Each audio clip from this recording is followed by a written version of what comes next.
What's better than one Daihatsu Mira walkthrough? Two Daihatsu Mira walkthroughs. Alright, so I'm gonna get to kind of go through this van, check it out, whatever, but this one's cool. It has those glass windows right here. I'm charging the battery up. Battery's a little bit weak. Let's see how that goes.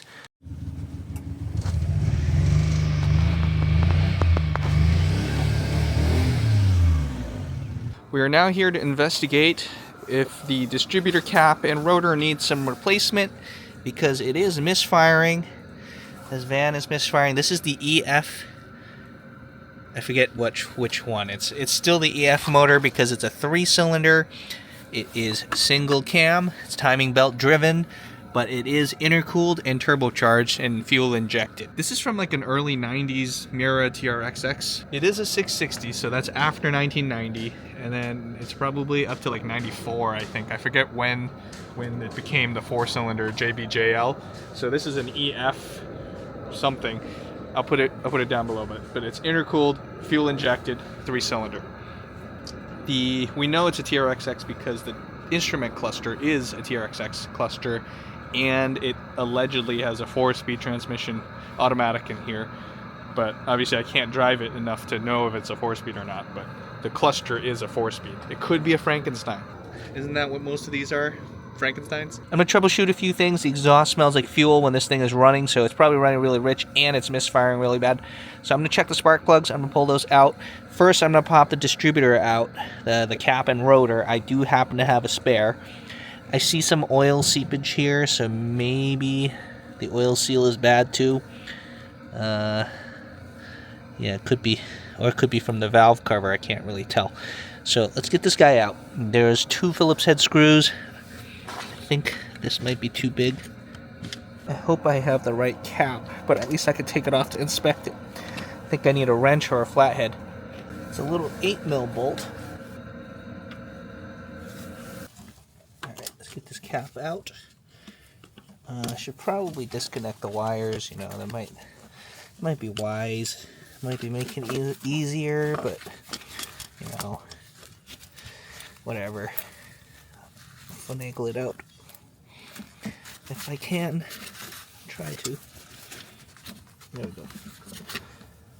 Yeah. It's a little corroded in there. It's not horrible. Alright, let's pull the rotor out. How's this look? It's worn out, like it's been used, you can tell, but like, it's not horrible. Pretty sure this is the same as the EFCL, which is the non-turbo version of this. This looks like the same thing to me. Yeah, this top texture, the stuff on the contact point is all worn out on this one. The old one here, especially on the top side. The bottom seems kind of consistent. The edge. I don't know. Let's see. Ah, shit. Okay, it fell all the way through. It's okay. So this only goes in one way. This way. Slide it back over. And this here is the cap. This looks like the same thing. I think it goes this way. You can see that this one's already cracked. I think they over-tightened it or something. Look inside. Oh yeah, actually. We can really see. No, my wrench! Can you see the tooth in there? It's a little chipped away. This tooth on the new one is completely round. It's hard to tell, but it's got some wear on it. Okay, so let's confirm that the part number is in there, 0291203353. Yeah, this is the same exact thing. Perfect. Okay, I wonder where all this oil's coming from. It might be coming from the intercooler, actually. Because I'm looking at the inside of the distributor. It's not all gummed up or wet. Put these screws in. Because that little drain thing, you want to go down. Yeah, you can turn it around, it's pointing the other way, but this is just the way it should go. Still working with my new camera here. Apologies for the awkward focus and stuff. Trying to figure all that stuff out. Alright, so I want to look at my cap and figure out where all the wires go. So the leftmost one is 1, I believe. 1 goes to to the right of the vent. And then 2 is this way, and then 3 is the last one. Some corrosion on the tips, and it's worn down. One way to find out if this worked, start it up, let's see what happens.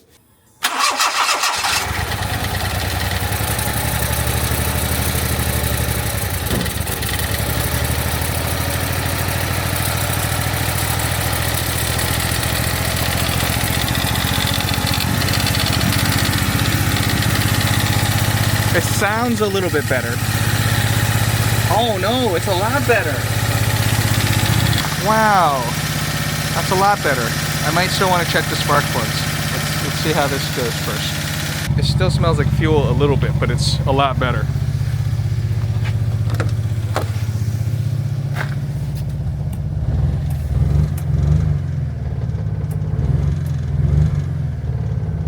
It's definitely more willing to rev. Okay, got a little ahead of myself here. These boots are soaked. There's a lot of oil in here. This second cylinder is really bad. The third one here is a little damp, but it's in better shape. Look at these spark plugs. That one's shiny. That one is covered in oil. Probably doesn't help. Let's take them out and take a look. So I'm trying to take these spark plugs out. They're mildly concerning. They're really, really stuck in there. Like, there's a lot of friction. I hope they're not cross-threaded or anything, because that'd be really bad. First plug is out. This thing's seen better days. BCPR7EDIX. I wonder if this is something I could buy here, but this is no good.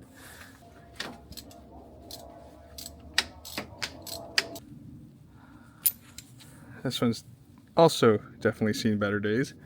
Completely coated in oil. Okay, great. The third one feels just like the first one. Just like stuck.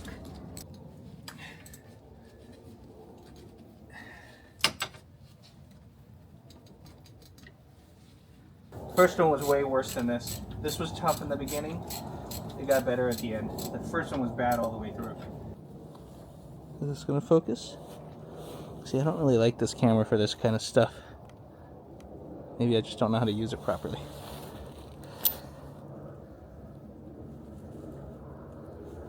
This one's in much better shape. This is probably the best one. Well, this is probably why you want to get some of these cars serviced before it leaves Japan, just because it is easier. They can buy their spark plugs down the street. I can't buy this thing's spark plugs down the street, unfortunately. Luckily, I already had a cap and rotor because I bought it for this, which I never replaced. Or did I replace? Maybe I just got a spare. I'm not sure. Anyways, I already had some and it happened to fit, so that was good. But spark plugs, I don't have. These ones are different. They are really thick. This sets the distance between the hex of your socket from the narrow part of the spark plug well. Without it, your hex goes into the hole and you can't turn it anymore. It's kind of like a big spacer. I don't have this. The stores don't have this. It's NGK BCPR7EDIX. And the worst part is when I search this, it keeps trying to give me the one that is BPR, dropping the C completely. And then I finally figured out how to cross-reference this. This is like 3920 or something. And it cross-references to 2 Daihatsu spark plugs. And then when I click the Daihatsu spark plugs, hoping I'll get something else, it cross-references back to this NGK plug. So I am screwed right now. It's been about a week now, and we've got overnight parts from Japan. We got spark plugs, got an air filter. I ended up just buying, like, I might as well, since I'm already ordering stuff. I got spark plug wires for this because those are nasty. And then there's one more thing I wanted to do. There's a valve cover gasket. I don't have that yet. I will try that later, but let's do these things first. This is the spark plug I was able to get here in the US. This is the spark plug I actually needed. So theoretically, these were the same height in probe and whatever, right? You can see that the threads are the same, but see this big spacer block thing here? That pushes the hex way further out than where it would be. this hex fell into like the cylinder where the spark plug well is, and I couldn't turn it anymore, so this doesn't work. It says on the box here, do not adjust the spark plug gap due to extremely fine center electrode.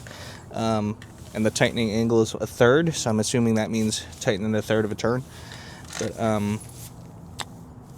this gap on this one's definitely a little different than the other one, just by a hair. It's not too much, but I don't know. I'm gonna use it. Let's see what happens. You know what? I want to launch these cylinders out. I don't know if there's stuff in it.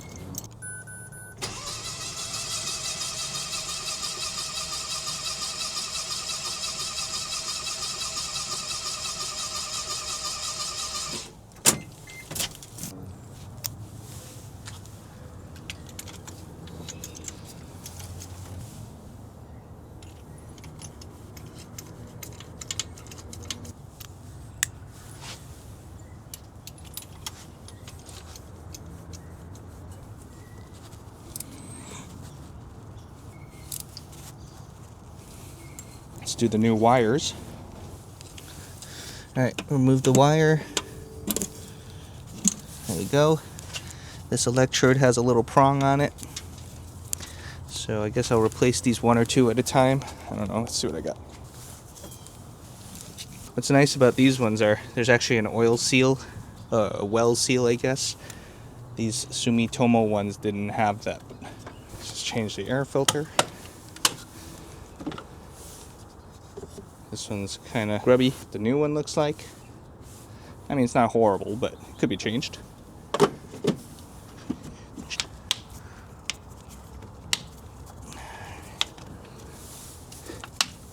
What do you think?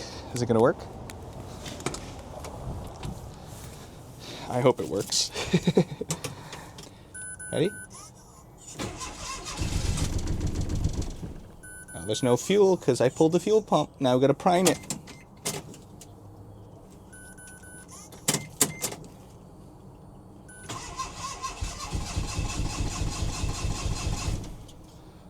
Now it doesn't want to start. Oh man.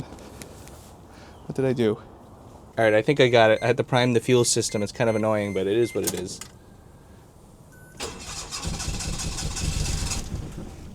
Like, it's showing signs of life now.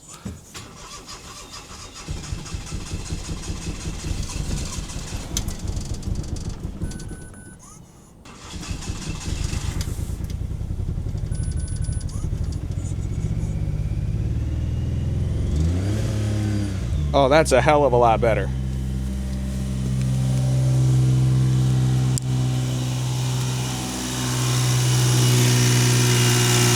Listen to how healthy that sounds now.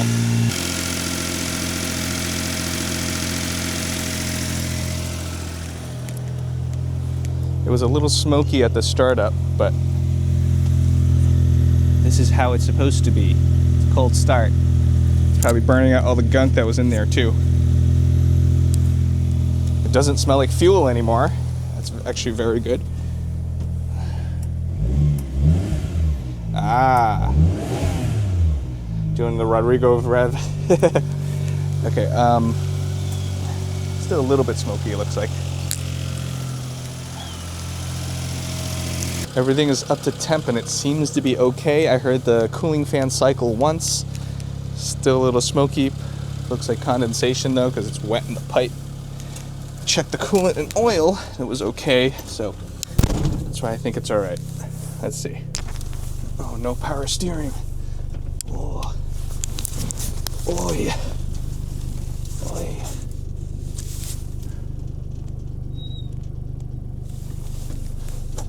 This seat's weird. It's so low compared to my wife's Mira van.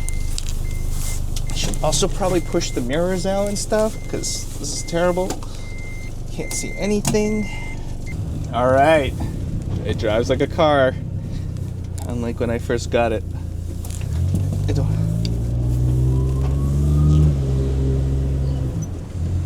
It's actually pretty responsive. I don't know if I can feel a difference between this and the double cam.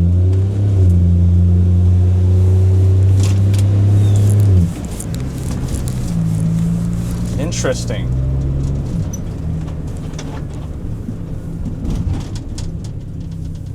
go to a spot where I can go a little bit faster.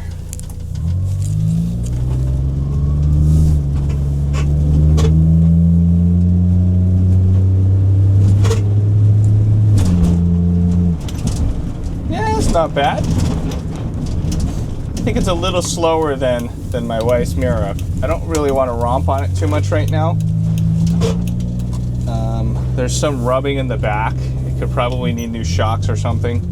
It seems like it may also be lowered and the shocks are dead, so that doesn't help. But I guess that's not really the shocks problem. I don't know. People lower these. I don't know why. It's hard to find a set of springs for them. But it's all right. The Recaro seat is nice and comfortable. Quick little drive around. I guess that's it for now. Let's bring this home. I'll wait till I get the valve cover gasket or whatever. Maybe I'll do a little video on this. I mean, I've already done a walkthrough video, but let's do a different one, right? See you guys next time. Subscribe for more. Like, leave a comment below what you think. This is the single cam EFJL Daihatsu 3-cylinder turbo intercooled. I think it's a 12 valve too. 12? Yeah, 12 valve. But good news, the van runs.